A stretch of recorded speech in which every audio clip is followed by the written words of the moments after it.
सभी चिकित्सक गणों को नमस्कार। मैं डॉक्टर अखिलेश नारायण सिंह, नारायण हर्बल स्पैजरी का डायरेक्टर।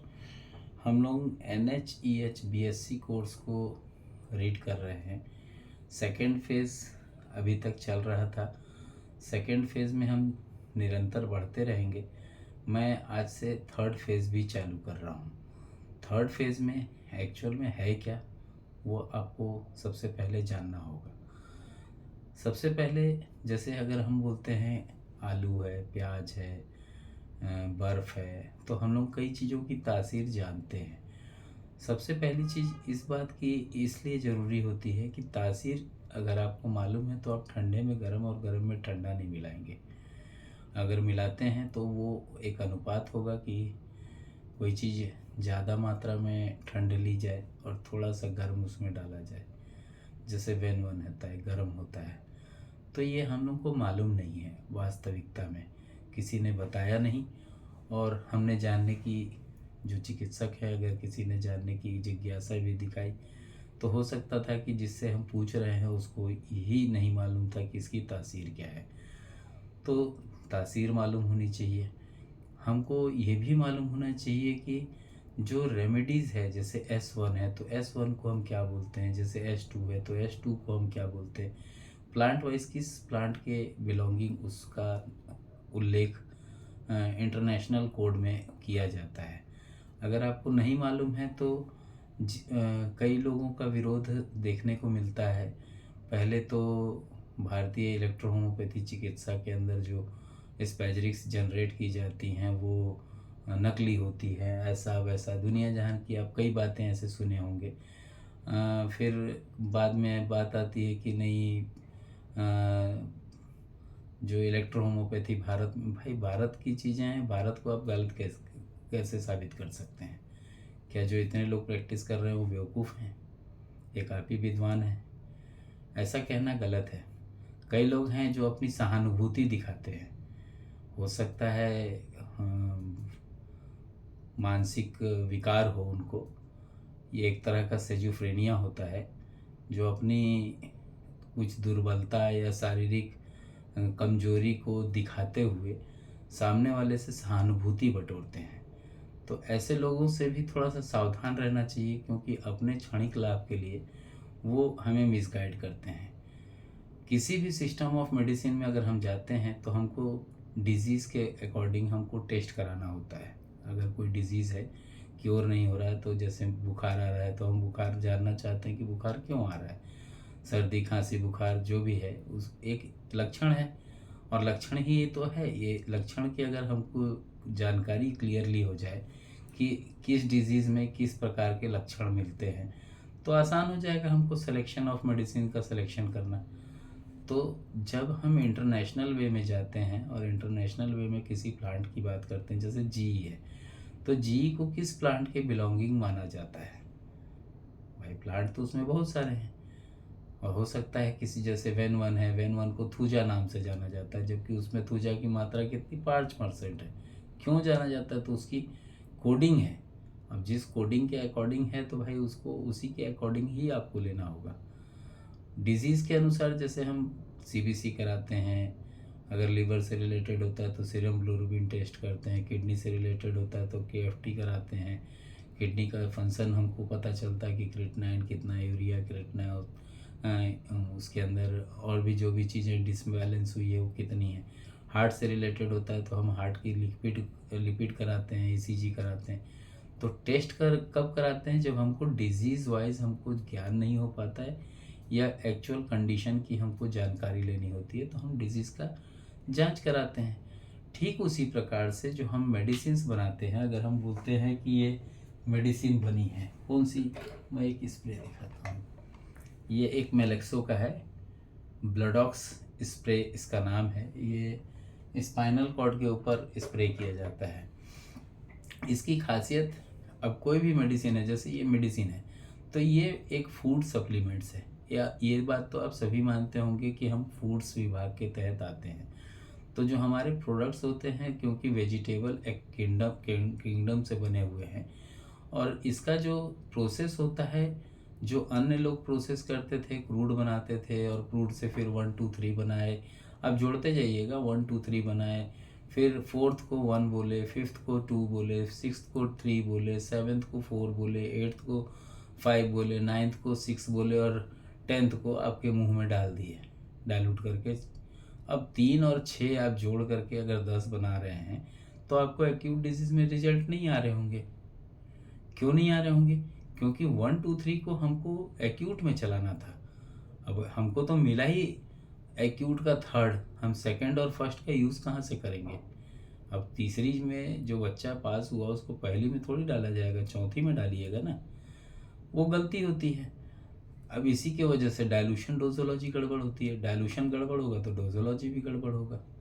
अब वहाँ पे ला देते हैं अल्कोहल। अल्कोहल का समावेश में 47% क्यों डालते हैं? डालना तो चाहिए 4.5, क्योंकि अगर पॉन्ड वाइज लेते हैं तो पॉन्ड का जो परसेंटेज होगा 450 ml अगर किसी चीज़ के अंदर है और उसका 1% निकालिए तो कितना निकलेगा? 4.5। 1% इक्वल टू कितना होगा? 4.5 होगा वो। जबकि वहाँ लिखा जाता है 100 ml के रेशियो में, तो डॉक्टर इसमें मिसगाइड होते हैं। वैसे ही अगर कोई मेडिसिन बनी है, जैसे ब्लडॉक्स बनी, तो ब्लडॉक्स की एक अपनी माइक्रोबायोलॉजी है। उसकी माइक्रोबायोलॉजी से हमको एक्सपेरिमेंट में ज्ञात होता है कि लैक्टोज कितना है, सैक्रोज कितना है, डेक्सट्रोज कितना है, फ्लूट्रोज कितना है, या उसके अंदर कोई स्पॉइल बैक्टीरिया तो नहीं आ गया है।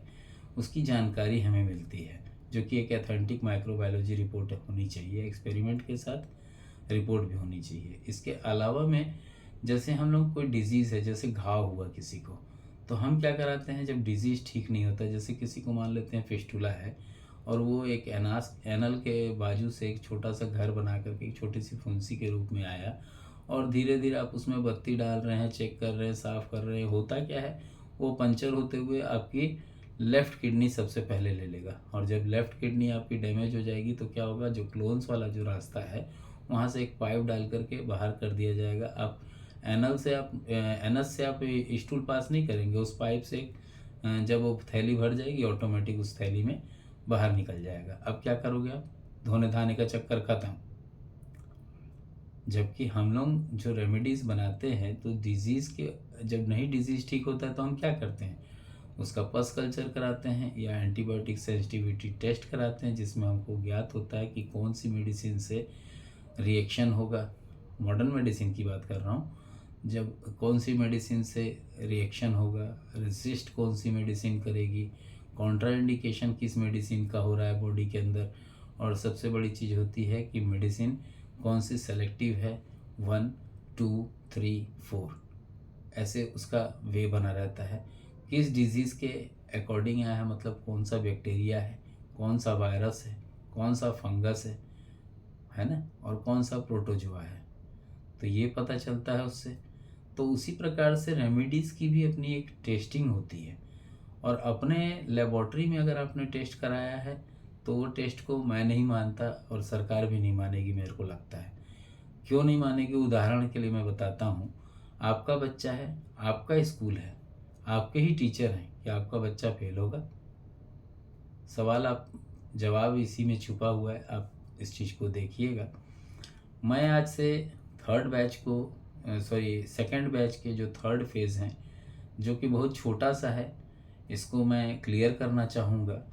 और साथ ही साथ हमें डाइल्यूशन और डोजोलॉजी की जो क्लास है, जो कि 24 और 25 दिसंबर 2023 को होनी है रीवा में, आप लोग आ सकते हैं। अगर आपको लगता है कि हाँ मुझे ज्वाइन करके इस क्लास से सीख लेनी चाहिए तो बिल्कुल आना चाहिए, और अगर आपको लगता है कि नहीं मैं तो अपने आप में विद्वान हूँ, तो उसका तो कोई माई बाप नहीं है।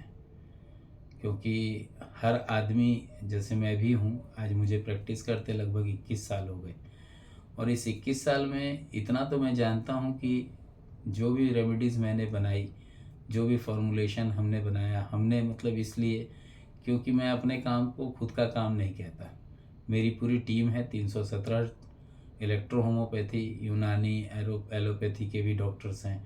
मैं सभी को प्रोवाइड करता हूँ ताकि जो एविडेंस कलेक्ट हो वो उसके ऊपर उनका अपना नाम हो, और जब पेपर पब्लिश हो या किसी को शो हो तो वहाँ पूरी टीम का उल्लेख हो। और यही कारण है कि नासक नारायण हर्बल स्पेजरिक अनुसंधान केंद्र अपने चारों डिवीज़न के साथ 24 और 25 तारीख दिसंबर महीना 2023 को अपना एक कार्यक्रम देने जा रहा है। हमारा इवेंट समझिए इसको, चाहे डायलूशन और डोजोलॉजी की क्लास समझिए, पिछले 3 साल के अंदर का जो अचीवमेंट था, उन प्रोडक्ट्स की बात करें तो सभी की लॉन्चिंग है एक तरह से। हालांकि कंपनीज तो पहले से रन कर रही है। जो कंपनी के डिवीज़न हैं, डिवीज़न के नाम बता देता हूँ। नारायण हर्बल स्पेजरिक अनुसंधान केंद्र यूनिट 1 है, जो मेलेक्सो हर्बो केयर डिवीज़न से बहुत सस्ते दरों की रेमेडीज़ बनाती है, जिसमें 50 रुपीज़ अगर MRP है तो 20 रुपीज़ की प्रोडक्ट है। 150 रुपये की MRP है तो अगर वो ऑयल या जेल है तो वो 50 रुपीज़ में है। DP प्राइस बता रहा हूँ। और अगर मान लेते हैं स्प्रे है तो 70 रुपीज़ में है विथ GST विथ FOR। लेकिन ये है कि एक पीस नहीं लेना है, मिनिमम 1000 का ऑर्डर होना चाहिए। अगर लगता है कि नहीं मुझे 5-5 पीस होना चाहिए तो 11,415 रुपीज़ में 420 पीस का आपको एक पैकेट मिलता है। यूज़ करके देखिए, सक्सेसफुल रिजल्ट्स हैं। Authentic microbiological experimental report, authentic microbiological जो उसकी टेस्टिंग रिपोर्ट होती है वो, एंटीबायोटिक सेंसिटिविटी रिपोर्ट इसलिए क्योंकि अगर मैं बोलता हूँ ई कॉलिक बैक्टीरिया पे हमको काम करना है तो आप कौन सा कॉम्बिनेशन होगा जो ई कॉलिक बैक्टीरिया को क्योर करेगा। अगर आपने टेस्ट कराया होगा तब आपको मालूम होगा कि हाँ कौन सा कॉम्बिनेशन है, कौन सा डाइल्यूशन है। और अगर नहीं टेस्ट कराया है तो ठगी का शिकार होने से बेहतर है कम से कम जिस चीज़ को से ठीक कर रहे हैं, किस प्रोटोजोआ है, किस फंगस से रिलेटेड है, किस वायरस से रिलेटेड है, किस बैक्टीरिया से रिलेटेड है, वो कम से कम चिकित्सक को मालूम हो। और उतना भी नहीं मालूम तो फिर एक बैगा जो झाड़ फूँक करके इलाज करता है, और एक वो चिकित्सक जिसको ज्ञात नहीं है कि वो किस बैक्टीरिया को ठीक कर रहा है, किस प्रोटोजोआ को ठीक कर रहा है, किस फंगस को ठीक कर रहा है और किस वायरस को ठीक कर रहा है। ये विडंबना होगी और ये उचित नहीं होगा कि उसको चिकित्सक माना जाए। बाकी सवाल है ये, और ये सवाल बड़ा भारी है क्योंकि आज तक किसी ने ना तो डाइल्यूशन के बारे में क्लियर किया, ना डोजोलॉजी के बारे में क्लियर किया। अगर D3 based distillation purification third है तो फिर वहाँ उसको 1:10 टूटना चाहिए था, अगर 1:9 से टूट रहा है तो। लेकिन अगर 1:99 से टूट रहा है तो DX4 के बाद उसका उपयोग DX6 तक होना चाहिए था, जबकि DX6 के बाद आप डाइल्यूट करके पीते हैं। ये कैसे पॉसिबल है कि अगर DX4 तक फार्मास्यूटिकल वे में जा रहा है, होम्योपैथी में होता है ये, और DX6 मतलब 6 और 4 कितना होता है 10। आप लोग क्या करते हैं, इलेक्ट्रोहोम्योपैथी जो क्रूड करके बकते हैं, इसमें होता क्या है, आप लोग थर्ड 1 2 3 तोड़े पहले, फिर 1 से लेके 6 तक बनाए, 6 3 कितना हुआ 9, और पेशेंट ने छठे को डाइल्यूट करके पिया, बॉडी के अंदर कितना गया 10वां पार्ट। तो आप मदर टिंचर को क्यों पी रहे हैं? और अगर आप उसके बाद भी अगर तोड़ते हैं और 11 टूटने के बाद भी अगर वो डाइल्यूट नहीं हो रही है और मतलब उसमें मॉलिक्यूल आ रहा है, तो वो इलेक्ट्रोहोम्योपैथी रेमेडी है कि मदर टिंचर जनरेटेड रेमेडी है, जबकि बहुत सारी फार्मेसी खुल गई है। एक फार्मास्यूटिकल को उचित वे में डाइल्यूट रूबीस मेथड से जब रेमेडीज तैयार की जाती है, उसका डिस्टिलेशन यूनिट ही लगभग 7 करोड़ का होता है। कैसे पॉसिबल है कि एक एक कंपनीज खुल जा रही हैं, कंपनीज भी खुल रही हैं तो उसके अंदर ये भी नहीं है कि उसके जो डाटा मानक होने चाहिए वो भी नहीं है। क्यों? और इसको हम बढ़ावा इलेक्ट्रोहोम्योपैथी चिकित्सक क्यों दे रहे हैं? क्या एथेंटिक जैसे हम टेस्ट रिपोर्ट कराते हैं, ठीक जैसे हमारे मार्कशीट्स होते हैं, जैसे हमारे अपने ट्रीटमेंट करने का मेथड होता है, ये चीज़ हम क्यों नहीं सीखना चाहते? 30 सीट्स थी, इन सीट्स को बढ़ा दिया गया है, 34 लोगों की एंट्री हुई है और 14 तारीख लास्ट डेट है। अपने अगर जो होटल में रुकना चाहते हैं वे लोग का, अगर वो आते हैं तो पहले से अपना पेमेंट जमा करा के 2 फोटो अपने साथ लेते हुए आएंगे। और फ़ोटो का पीडीएफ और अपना एड्रेस नंबर है 9407761264, इसके ऊपर व्हाट्सअप कर देंगे। व्हाट्सअप करने के साथ ही साथ में अपना पूरा डिटेल भेज देंगे, ताकि जो सर्टिफिकेशन से रिलेटेड जो प्रोग्राम है उसमें आपका पार्टिसिपेंट सर्टिफिकेट कम से कम आप लेते हुए जाएं, अपना मोमेंटो लेके जाएं। जिस चीज़ में आपकी काबिलियत है वो आप बिल्कुल वहाँ शो करेंगे, तो उससे रिलेटेड आपका सम्मान किया जाएगा।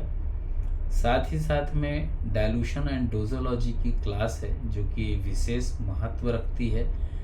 हम नासक में डाइल्यूशन D1 से लेकर के D10 तक बनाते हैं, और इसको विभिन्न डोजोलॉजी, विभिन्न ड्रॉप्स के अनुसार चलाते हैं। इसको हम 1/2 एक बार, 2 बार और 3 बार क्यों करते हैं, इसकी सटीक जानकारी प्राप्त करने के लिए 24 और 25 दिसंबर 2023 को मिलेंगे। जय हिंद, जय इलेक्ट्रो होम्योपैथी, जय काउंट सीजर मेडिची, जय नासक मेथोडोलॉजी।